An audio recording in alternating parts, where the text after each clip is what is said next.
दोस्तों, क्या आप जानते हैं कि महाभारत केवल एक युद्ध की कथा नहीं, बल्कि ऐसे श्रापों की कहानी भी है जिनके प्रभाव को आज तक याद किया जाता है। महाभारत में कई ऐसे श्राप दिए गए थे जिन्होंने न केवल उस युग की दिशा बदल दी, बल्कि कुछ मान्यताओं के अनुसार उनका असर कलयुग तक देखने को मिलता है।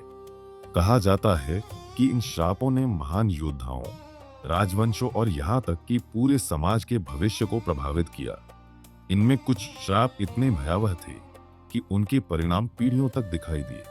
ऐसे में सवाल उठता है कि आखिर वे कौन से 3 खतरनाक श्राप थे, किसने दिए थे और उनके पीछे क्या कारण था।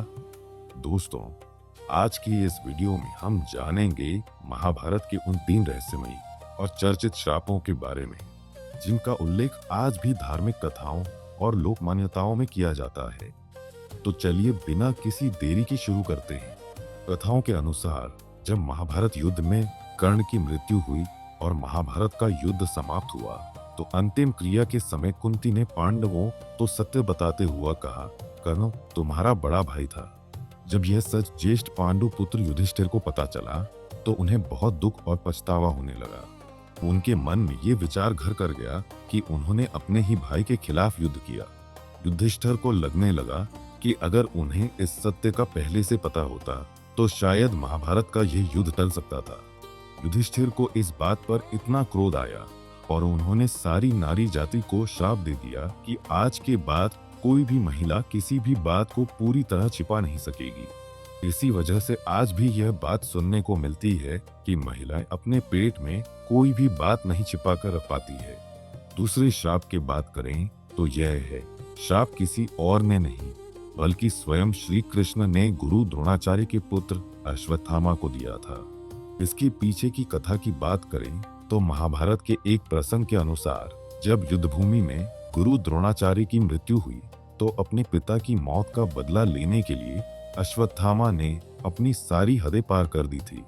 अश्वत्थामा रात के अंधेरे में पांडवों को मारने के लिए उनके शिविर पर धावा बोल दिया और पांडवों के सोए हुए पुत्रों की बड़ी क्रूरता से हत्या कर उनका सिर धड़ से अलग कर दिया था। यह कार्य युद्ध के बनाए गए नियमों के पूरी तरह खिलाफ था।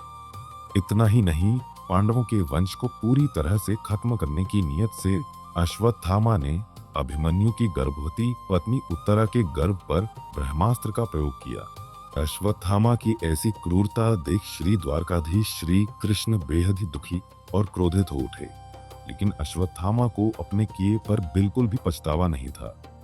जिसके बाद श्री कृष्ण ने अश्वत्थामा को बेहद ही दर्दनाक और कठोर श्राप देते हुए अश्वत्थामा पर मस्तक पर लगी मणि को बाहर निकाल दिया और कहा कि तुम कभी भी मर नहीं पाओगे। तुम्हारे जख्म से सदैव रक्त और मवाद बहता रहेगा। तुम हमेशा पीड़ा में रहोगे और चाहकर भी अपने प्राण नहीं त्याग पाओगे। तुम कलयुग के अंत तक इसी धरती पर भटकते रहोगे। ऐसा कहा जाता है कि आज भी अश्वत्थामा जीवित हैं। कुछ लोगों ने दावा किया है कि उन्होंने अश्वत्थामा को देखा है, लेकिन इसका कोई पुख्ता प्रमाण नहीं है। तीसरा श्राप जुड़ा है राजा परीक्षित से। राजा परीक्षित कोई और नहीं बल्कि अभिमन्यु और उत्तरा के पुत्र और पांडवों के पोते थे। कथाओं के अनुसार यह कलयुग का बिल्कुल शुरुआत का समय था। कथा के अनुसार एक बार राजा परीक्षित जंगल में शिकार खेलने के लिए गए। वहां घूमते हुए उन्हें एक शमीक ऋषि दिखाई दिए जो अपनी साधना में लीन थे। राजा परीक्षित ने उनसे कई बार बातचीत करने की कोशिश की, लेकिन उस समय वह ऋषि मौन व्रत में थे और राजा परीक्षित की किसी भी बात का कोई उत्तर नहीं देते हैं। ऋषि के इस तरह के व्यवहार को देख राजा परीक्षित को लगा कि वह उनका अपमान कर रहे हैं और गुस्से में आकर राजा परीक्षित ने एक मरे हुए सांप को ऋषि के गले में डाल दिया।